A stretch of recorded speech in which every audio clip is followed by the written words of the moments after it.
আজি আমি নলবাৰীৰ শিল্পী সমাজ বা নলবাৰীৰ জুবিন গাৰ্গৰ যিখিনি অনুৰাগী বা জুবিন গাৰ্গৰ লগত বিভিন্ন সময়ত একেলগে কাম কৰা যিসকল লোক আছিল তেখেতসকলে আমি আলোচনা কৰিলোঁ যে নলবাৰীবাসীয়ে আমাৰ শ্ৰদ্ধাৰ শিল্পী জুবিন গাৰ্গক কি ধৰণে শ্ৰদ্ধাঞ্জলি জনাম এই বিষয়ে আমি আলোচনা কৰিছিলোঁ যে তেওঁৰ স্মৃতি যুগমীয়া কৰি ৰাখিবৰ কাৰণে বা আমাৰ নলবাৰীবাসীৰ হৃদয়ত যি ধৰণে জুবিন গাৰ্গ আছে তাক প্ৰতিফলিত কৰাৰ ব্যৱস্থা ইত্যাদিৰ কথা আমি আলোচনা কৰিলোঁ আৰু গোটেইখিনিৰে সহমত আছিল যে আমি নলবাৰীত খুব উপযুক্ত স্থানত জুবিন গাৰ্গৰ এটা প্ৰতিমূৰ্তি স্থাপন কৰা। আপোনালোক সকলোৱে জানে যে আমাৰ কেইদিনমান আগত মাননীয় মুখ্যমন্ত্ৰী ডাঙৰীয়াই নলবাৰী চহৰৰ পুৰণা যিটো IB আছিল সেই IBটোত আমি আৰবান ফৰেষ্ট বা নগৰীয়া বন উদ্যান এখন কৰাৰ কথা ঘোষণা কৰিছোঁ আৰু তাত প্ৰায় 8 বিঘা মাটিৰে আমি নগৰীয়া বন উদ্যান এখন য'ত মিয়াৱাকি ব্যৱস্থাৰে আমি নগৰীয়া বন উদ্যান এখন কৰিম য'ত খুব কম দিনৰ ভিতৰত এখন ডাঙৰ উদ্যান হিচাপে বা ডাঙৰ বন উদ্যান হিচাপে পৰিগণিত হ'ব আৰু আজি আমি সিদ্ধান্ত লৈছোঁ যে এই বন উদ্যানখন আমাৰ শ্ৰদ্ধাৰ শিল্পী জুবিন গাৰ্গৰ নামত নামাকৰণ কৰা আৰু তাতেই সেই বন উদ্যানতে জুবিন গাৰ্গ ডাঙৰীয়া এটা প্ৰতিমূৰ্তি আৰু সুন্দৰ প্ৰতিমূৰ্তি এটা ফুল পূৰ্ণ অৱয়ৱৰ প্ৰতিমূৰ্তি এটা কৰাৰ আমি সিদ্ধান্ত লৈছোঁ আৰু সেই বন উদ্যানখনে জুবিন গাৰ্গ বন উদ্যান হিচাপে নগৰীয়া বন উদ্যান হিচাপে নামাকৃত হ'ব। আপোনালোকে জানে যে তাৰ ইটোফালে এখন উদ্যান আছে যিখন আমি ভূপেন হাজৰিকা শিশু উদ্যান হিচাপে ৰাখিছোঁ আৰু সেইফালৰ যিখন বন উদ্যান হ'ব আৰু জুবিন গাৰ্গ প্ৰকৃতিপ্ৰেমী লোক আছিল গতিকে আমি ভাবোঁ যে এখন ডাঙৰ চহৰৰ মাজৰ 8 বিঘা মাটিৰ এটা বন উদ্যান আৰু এই উদ্যানখন আমি সম্পূৰ্ণৰূপে তেওঁৰ নামত কৰা আৰু এটা প্ৰাকৃতিক পৰিৱেশৰ মাজত তেখেতৰ প্ৰতিমূৰ্তিটো ৰখাটো আমাৰ কাৰণে এটা সৌভাগ্য আৰু আমি ভাবোঁ যে তেখেতৰ প্ৰতি এটা প্ৰকৃত শ্ৰদ্ধাঞ্জলি হ'ব। কিমানমান ওখ হ'ব? লাইফ চাইজতকৈ ডাঙৰ যেনেকৈ আমি মিনিমামটো লাইফ চাইজ হ'ব তাতকৈ অলপ ডাঙৰেই হ'ব গতিকে এতিয়া আমি গোটেইখিনি বিভিন্নজন ব্যক্তি বা আমাৰ আপোনালোকে দেখিছে যে আজি একেলগে জুবিন গাৰ্গৰ লগত থকা আমাৰ দীপক আছে বংকিমে একেলগে আছিলে গোটেইখিনি আমি সকলোৱে ইয়াত থকা সকলোৱে আলোচনা কৰিছোঁ আৰু সকলোৰে আগ্ৰহটো হ'ল যে যিমান ভালকৈ পাৰি তেনেকৈ কৰাৰ। দ্বিতীয়তে আপোনালোকে জানে যে জুবিন গাৰ্গৰ যিটো সৃষ্টি এই সৃষ্টিকো নলবাৰীবাসী ৰাইজে সংৰক্ষিত কৰিব বিচাৰে সেইকাৰণে আজি আমি এটা সিদ্ধান্ত লৈছোঁ যে আমাৰ আপোনালোকে জানে নলবাৰীৰ এটা অনুষ্ঠান হ'ল পূৰ্ব ভাৰতী বহুত পুৰণা অনুষ্ঠান আপোনালোকে বহুদিনীয়া এটা অনুষ্ঠান যথেষ্ট সা সম্পত্তিও আমাৰ আছিল বিভিন্ন ধৰণৰ ব্যৱস্থা আছিল এই পূৰ্ব ভাৰতীত বৰ্তমান মই সভাপতিৰ দায়িত্বত আছোঁ। পূৰ্ব ভাৰতীৰ এটা সংগ্ৰহালয়ো আছে আপোনালোকে জানে যে আগতে এটা আমাৰ মিউজিয়াম আছিল এইবাৰ আমি পূৰ্ব ভাৰতীৰ জৰিয়তে এটা জুবিন গাৰ্গৰ গীতৰ সংগ্ৰহালয় তেওঁৰ গোটেই গানৰ এটা মিউজিয়াম আমি কৰিব বিচাৰিছোঁ যিটোত তেখেতে যি 38,000 গান গাইছিলে যিমান পাৰোঁ আমি তাত সংৰক্ষণ কৰিম বিভিন্ন ব্যৱস্থাৰ মাজে এই গোটেইখিনি দায়িত্ব আমাৰ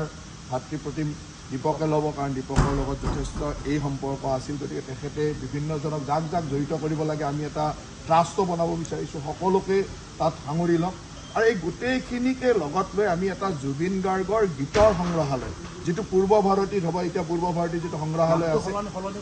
পূৰ্ব ভাৰতীৰ সংগ্ৰহালয়টো আছে তাৰ লগত এটা জুবিন গাৰ্গৰ গীতৰ সংগ্ৰহালয় হ'ব য'ত তেখেতে গোৱা 38,000 গানক আমি কেনেকৈ সংৰক্ষণ কৰিব পাৰোঁ গানবিলাকৰ হিষ্ট্ৰী যে কোন সময়ত গাইছিল কেতিয়া গাইছিল কোন ষ্টুডিঅ'ত গাইছিল কি হৈছিলে এই ধৰণৰ তথ্য পাতি লৈ আমি এটা আৰু যিকোনো মানুহে জুবিন গাৰ্গৰ গানৰ ওপৰত যাতে ৰিচাৰ্চ কৰিব বিচাৰিলে তেওঁৰ গানৰ ওপৰত কিবা তথ্য বিচাৰিলে লগে লগে নলবাৰীলৈ আহি পাব পাৰে তেনেকুৱা ধৰণৰ এটা গানৰ সংগ্ৰহালয় জুবিন গাৰ্গৰ গানৰ সংগ্ৰহালয় এইটো যথেষ্ট কঠিন কাম তাৰ কাৰণে আমি এটা ট্ৰাষ্ট বনাম তাৰ লগত আমি গোটেইসকলক জড়িত কৰিম ভাতৃপ্ৰতিম দীপকে গোটেই দায়িত্বটো লৈ কাক জড়িত কৰিব লাগে নলবাৰীৰ বহু মানুহে তেওঁৰ লগত জড়িত আছিল অসমৰ বিভিন্ন অঞ্চলত বিভিন্ন মানুহ আছে তেওঁলোকৰ লগত জড়িত কৰি গানসমূহ মাত্ৰ আনি ইয়াত সংৰক্ষণ কৰিব লাগে আৰু তাৰ কাৰণে যি অত্যাধুনিক ডিজিটেল ব্যৱস্থা লাগিব কাৰণ এইটো ডিজিটেলি আমি কৰিব লাগে সেই ব্যৱস্থাবিলাকো আমি কৰিম সেইটো আমি গোটেইখিনিয়ে লগ হৈ কৰিম আৰম্ভ হ'ল বুলিয়ে ধৰক এতিয়া আজিৰ পৰা দীপকৰ দায়িত্ব হৈ গ'ল যে কিমান গান সংৰক্ষণ কৰিব পাৰে তাৰ কাৰণে যি ব্যৱস্থা লাগিব ডিজিটেলি ছেভ কৰিবৰ কাৰণে তাৰ যিটো আন্তঃগাঁথনি লাগিব সেই আন্তঃগাঁথনিখিনি আমি ইমিডিয়েটলি পাৰ্চেছ কৰিম ইমিডিয়েটলি তাত ৰখাৰ ব্যৱস্থা কৰিম আৰু যেতিয়াই গানৰ এটা সংখ্যা আহিব তেতিয়া পাব্লিকৰ কাৰণে ধুনীয়াকৈ তাত এটা ব্যৱস্থা ৰাইজৰ সন্মুখলৈ নিয়াৰ আগতেতো মিনিমাম 5,000 10,000 গানটো আহিব লাগিব গতিকে সেই প্ৰথম আজিৰ পৰা কাম আৰম্ভ হ'ল যিদিনাখন 5-10 হাজাৰ গান আহিব একেলগে 38,000 গান আহিব নোৱাৰে কিন্তু আমি ভাবোঁ যে 2-3 মাহৰ ভিতৰত 5000 গানটো আনিব পাৰিম 5000 গান যিদিনাখন আনিব সেইদিনাখন আমি ৰাইজৰ কাৰণে মুকলি কৰিম লাহে লাহে গান বাঢ়ি গৈ থাকিব যাতে 38000 গানে আমাৰ লক্ষ্য যে 40টা ভাষাত গোৱা তেওঁৰ 38000 গানে আমি সংৰক্ষণ কৰিব পাৰোঁ এইটো আমাৰ দ্বিতীয় চেষ্টা থাকিব তাৰ লগে লগে বিভিন্নজনৰ বিভিন্ন পৰামৰ্শ আছে যে জুবিন গাৰ্গক আমি কেনেকৈ আৰু মানে স্মৃতি জীয়াই ৰাখিব পাৰোঁ সেই কথাখিনি আমাৰ মাজত থাকিব তৃতীয়তে আমি ইতিমধ্যে আমাৰ আয়ুক্ত ডাঙৰীয়াই জুবিন গাৰ্গৰ চিতাভস্মৰ কাৰণে আবেদন কৰিছে যে নলবাৰীলৈ চিতাভস্ম আনিব লাগে আৰু মই আশা ৰাখোঁ যে নলবাৰী জিলা প্ৰশাসনলৈ বা নলবাৰী জিলালৈ জুবিন গাৰ্গৰ চিতাভস্ম আহিব চিতাভস্ম অহাৰ লগে লগে আমি চিতাভস্মক খুব সুন্দৰ ঠাইত সংৰক্ষিত ৰাখি অহা মাহৰ মানে অহা অক্টোবৰ মাহৰ 19 তাৰিখে যিদিনাখন তেখেতৰ মৃত্যুৰ 1 মাহ হ'ব 1 মাহ হোৱাৰ দিনাখনেই আমি এটা ৰাজহুৱা শ্ৰদ্ধাঞ্জলি ৰাখিম যি অঞ্চলত আমি জুবিন গাৰ্গৰ বনগৰীয়া বন উদ্যানখন বনাব বিচাৰিছোঁ সেই বন উদ্যানতে আমি তেওঁৰ ৰাজহুৱা শ্ৰদ্ধাঞ্জলি ৰাখিম ৰাইজে তাত ৰাজহুৱা শ্ৰদ্ধাঞ্জলি দিব পাৰিব যিমানে দিয়ে আমি 2-3 ঘণ্টা তাত ৰাজহুৱা শ্ৰদ্ধাঞ্জলি ৰাখি তাৰ পৰা আমি শোভাযাত্ৰা কৰি আমি পাগলাদিয়াত আমি বিসৰ্জন কৰিম গতিকে সেই ধৰণৰ এটা কাৰ্যসূচী আমি অহা 19 তাৰিখে ভাবি থৈছোঁ তাত ডিপেণ্ড কৰিব যে চিতাভস্ম আহি পোৱাটো আৰু চিতাভস্ম তাৰ আগতে আহিবই ইয়াত আমি কেইটামান দিন হয়তো আয়ুক্ত ডাঙৰীয়াই সুৰক্ষিত ঠাইত সংৰক্ষণ ৰাখিব আৰু অহা মাহৰ 19 তাৰিখে আমি তেখেতৰ মৃত্যুৰ এমাহৰ দিনাখনেই আমি এই ৰাজহুৱা শ্ৰদ্ধাঞ্জলি দিয়া আৰু পাগলাদিয়া নদীত তাৰ বিসৰ্জন দিয়া কামটো কৰিম এই একেলগে যিটো ট্ৰাষ্ট হ'ব জুবিন গাৰ্গৰ লগত জড়িত সকলো মানুহক জড়িত কৰি কি ধৰণৰ আৰু পৰামৰ্শ আহে এই পৰামৰ্শবিলাক আমি ৰূপায়ণ কৰি যাম আৰু এইটো আমি এটা কথা কৰিছোঁ যে ব্যক্তিগতভাৱে মই বিধায়ক বা মন্ত্ৰী বুলি নহয় আমি নলবাৰীবাসী একলগ হৈ পৰিম যি কৰিম মই নলবাৰীৰ সেইকাৰণে গোটেইখিনি জুবিন গাৰ্গৰ লগত জড়িত সকলোকে মাতিছোঁ আৰু নলবাৰীবাসী আমি একলগ হৈ সিদ্ধান্ত ল'ম সিদিনাখন নলবাৰীবাসীক মই ধন্যবাদ দিছোঁ যে ইমান সুশৃংখলিতভাৱে 10,000তকৈ অধিক জনতা ওলাই আহিছে ৰাইজ ওলাই আহিছে সুন্দৰভাৱে শ্ৰদ্ধাঞ্জলি জনাইছে মৌন সমদল কৰি শ্ৰদ্ধাঞ্জলি ইয়াতকৈ ডাঙৰ ট্ৰিবিউট মানে ইমান ধুনীয়াকৈ নলবাৰীবাসীয়ে শ্ৰদ্ধাঞ্জলি জনাইছে যিটো আজি সকলোৱে কৈছে যে হয় নলবাৰীত খুব সুন্দৰ হৈছে গতিকে মই নলবাৰীবাসীক তাৰ কাৰণে ধন্যবাদ দিছোঁ নলবাৰীবাসীৰ জুবিন গাৰ্গৰ প্ৰতি থকা যিটো মৰম যি শ্ৰদ্ধা এই কথাখিনি এই ব্যৱস্থাটোৰ মাজত বা এই শ্ৰদ্ধাঞ্জলিৰ মাজত ওলাই আহিছে আৰু মই যিকেইটা আমি দায়িত্ব ভাবিছোঁ এই কামখিনিয়ে নলবাৰীবাসীয়ে সকলোৱে মিলি খুব সুন্দৰভাৱে কৰিম বুলি এতিয়া আমি এই 3টা কথা ভাবিছোঁ তাৰপিছত আমাৰ বিভিন্ন কাৰণ আমাৰ এখন গোটেই জড়িত মানুহখিনিৰ এখন সমিতি বা ট্ৰাষ্ট এটা হ'ব তেওঁলোকে কি ধৰণে আলোচনা কৰে কিন্তু মই ভাবোঁ যে এই 3টা কামটো আমি ইমিডিয়েটলি কৰিম তাৰপিছত তেখেতসকলৰ পৰামৰ্শ থাকিব আমি কৰি গৈ থাকিম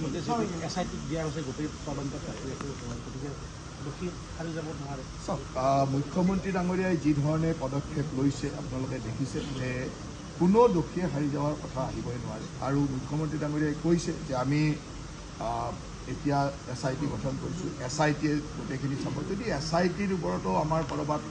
থাকে যে SITৰ ওপৰত আমি যাব লাগে তেতিয়াহ'লে CBIলৈ যাব বুলি তেওঁ স্পষ্টভাৱে কৈছে গতিকে ইয়াত আৰু কোনো কথা চিন্তা কৰিব লগা নাই মুখ্যমন্ত্ৰী ডাঙৰীয়াই যি ধৰণে কৈছে সেই ধৰণে আমাৰ চৰকাৰখনে কাম কৰি যাব আৰু হয় অসমৰ ৰাইজৰ আৱেগ আছে অসমৰ ৰাইজৰ যথেষ্ট অনুসন্ধিৎসা আছে যে কি হৈছে আচলতে আমি জানিব বিচাৰোঁ সেইকাৰণে খুব ৰাইজে তৎক্ষণাত জানিব তৎক্ষণাত হেৰি কিন্তু আইনী ব্যৱস্থা বা গোটেই ব্যৱস্থাটোৰ কাৰণে আমি অলপ ধৈৰ্যও ধৰিব লাগিব আমি অলপ এনেকুৱা হ'ব নালাগে যে যিটো বস্তু আমি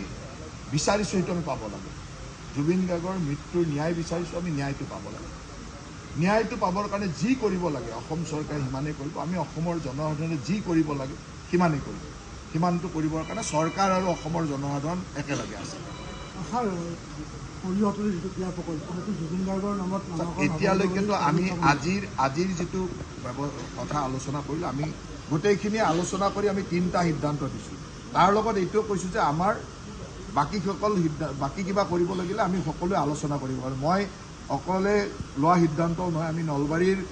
ৰাইজ নলবাৰীৰ যিসকল মানুহ জুবিন গাৰ্গৰ লগত জড়িত তেওঁলোকে বহি লোৱা সিদ্ধান্ত কিন্তু পিছত যদি আৰু কিবা সিদ্ধান্ত ল'ব লাগে সেইখিনি আমি সিদ্ধান্ত ল'লেহে মই ক'ব পাৰিম মই আজি লোৱা সিদ্ধান্তখিনি আপোনালোকক জনাইছোঁ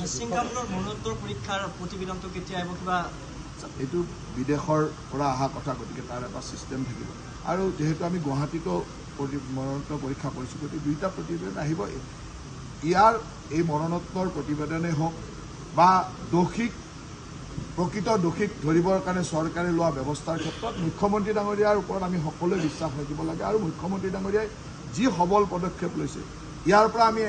অসমবাসী 100% নিশ্চিত হৈ থাকিব যে দোষীৰ উপযুক্ত শাস্তি হ'ব তাত কোনেও হাৰি যাব নোৱাৰে যোনে যিমান ডাঙৰ মানুহে নহওক কোনেও হাৰি যাব নোৱাৰে সেইটো একেবাৰে নিশ্চিত